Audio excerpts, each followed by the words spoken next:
welcome back. We're still on JAMB Biology Past question 1978. The next question says that at fertilization, A, one chromosome from the male joins another from the female. B, one gene from the male combines with another from the female. C, the male nucleus fuses with the female nucleus. And D, one set of chromosomes combines with another cell from the female. And he says one cell from the male fuses with another from the female. During fertilization, what happens is the male gamete nucleus fuses with what? The female gamete nucleus to form a zygote. So the answer to this is going to be option C. The male nucleus fuses with the female nucleus. Alright, the next question says that the neck region of the tapeworm tinea is responsible for A, production of eggs, storage of eggs, formation of new segments, development of suckers, fragmentation of the body segment. The answer to this is option C, that's formation of new segment. Okay, take note of that. The next question says that which of these is not true of the insect? Which of these is not true of the insect? The possession rather of A, two pairs of antennae, B, jointed appendages, C, exoskeleton, and D, three pairs of legs, and E, segmented body. So which of these is not true of the insect? The answer to this is going to be option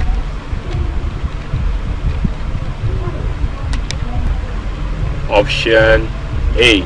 You only have one pair of antenna, not two pairs of antenna. Okay, but they have the exoskeleton of chitin, three pairs of walking legs, segmented body, jointed appendages. Take note of that. So the answer to this is going to be option A. Alright, let's look at the next question, which says use the diagram to answer the following question. And what we have here is a diagram of an amoeba. So the question says during the reproduction of the organism in the figure, the first structure to divide is A1, B2, C3, D4, and E5. The answer to this question is should be during production of the organism, the first structure to divide is option C, which is the nucleus. Okay, the nucleus will divide during binary fission. So the answer is C. The answer is C. Alright, the next question says that rhizopus or mucor obtains its food from dead organic matter extracellularly.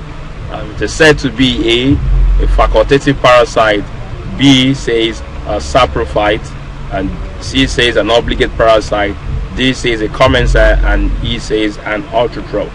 The answer to this is because it's a rhizopus, it obtains the food from dead organic matter. We'll call them a saprophyte. That's a saprophytic mode of nutrition. Okay, as indicated here, the right answer is option B.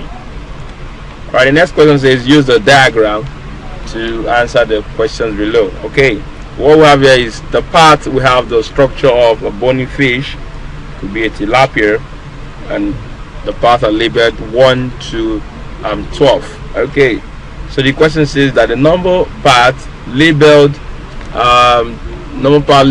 part number 12 is the part number 12 is A, pectoral fin, B, scale, C, opercular plate, D, gill plate, and E, pectoral girdle. Okay, we have pectoral fin.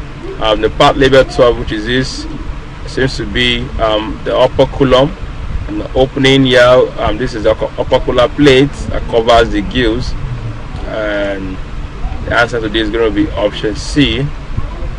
Okay, option C. We have the dorsal fin, the pectoral fin, the caudal fin, and we have the eye, the mouth.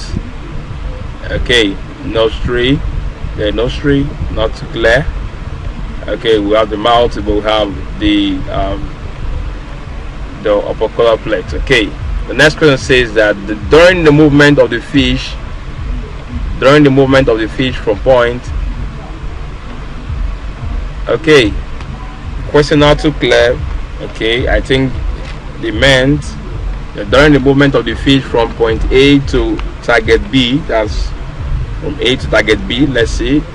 Okay, so the question says that one of these parts is not involved in movement of fish. Which part is not involved in the movement of the fish? Okay, the part that's not involved is the pectoral girdle. Okay, it's not involved. The gill plate is involved. I beg your pardon, that should be number 10. And what's number 10? Not involved, which is this part, not really involved in the movement. Okay, what we have here is we have the 7, the 5, the 3, the 6. Okay, the 7, yeah, that has to be the tail region. Okay, this movement for propelling the fish. We also have 5. Okay, the 5 is the lateral line, is on the fish to detect vibration. Then we have 3. The 3 is the eye, okay, for sight, and we have 6. 6 is what? The dorsal fin, okay, for steering. All right, so the answer to that is option E, not part. Okay. The next question says that the feature that distinguishes a toad or frog from a fish is the absence of A, scales, B, lungs, C, paired appendages, D, a tail, and E, skin glands. The answer to that is indicated there. That's option A is the right answer. What distinguishes a toad or frog from a fish is the absence of scales. Alright, the next question says that which of these is not associated with the tadpole stage of the toad or frog? A, V-shape gland, B, upper column, C, external gills, D, jelly, and E, shell. The answer to this is the shell. Why? Which of these is not associated with the tadpole stage? They don't have shell. They have external gills, they have upper column, they have V-shaped gland, they have jelly, but they don't have shell. That's the tadpole stages of development of an amphibian. Okay, the next question says that which of these is not associated with the movement of toad, reptiles, or birds? A, hopping, B, bopping, C, flapping, D, gliding, E, pecking.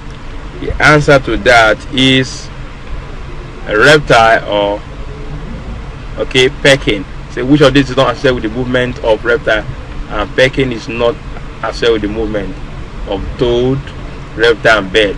Pecking, gliding, flapping, flopping, hopping. Then what then is the pecking? The pecking is picking or striking with the beak. Okay, either to strike or to pick up something with the beak. That's the pecking in birds. Okay, we'll come to the end of this section. Thank you for watching and listening.